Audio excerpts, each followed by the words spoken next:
Hi again. Welcome back. It's Shotzi here, Andrew Shaw. I'm now in the 8th installment of this portrait of actor Eric Dane.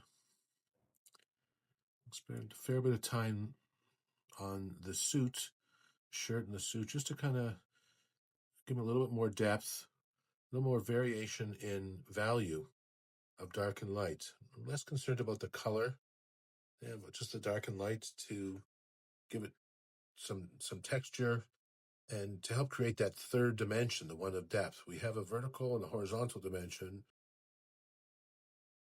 but that third dimension of depth is created by value to a large degree. So just finding some light spots and dark spots, just kind of trying to bring them a little bit more alive and a little more at roughly the same level as the actual face. I'm using a fairly small brush here.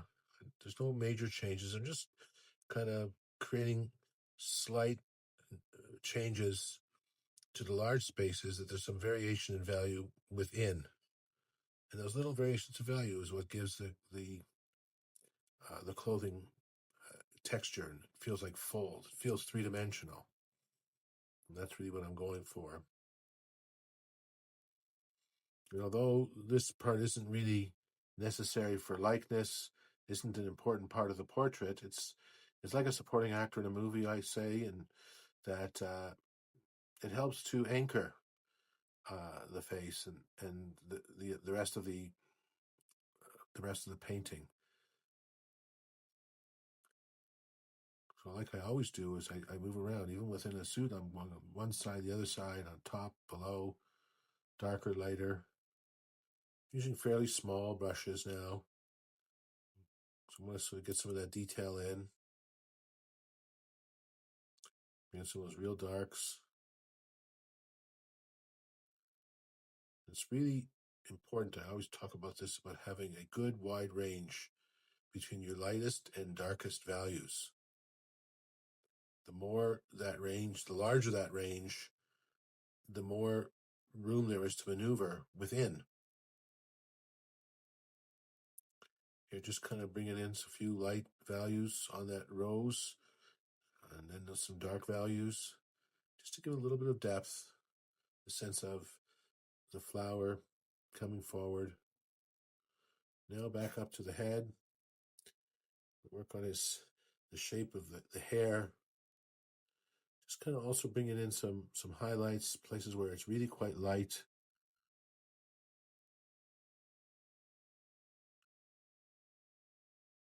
And trying to give a sense of consistency between the lights on one part of the face with the lights in the other part. It's good that they're consistent. It helps things be more cohesive. Tightening up his eye a little bit. Using a very small detail brush.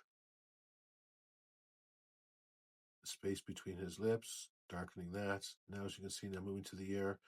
This is all fine-tuning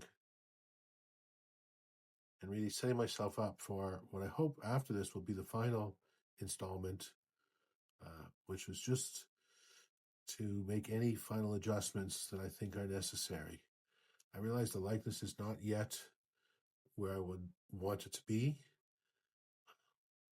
but I think I'm in the ballpark, and my sense is that it'll only be minor adjustments from here on in. Getting some of that dark in the nostril. Okay, that's about it for my 8th installment. Stay tuned. There will be more. Thank you.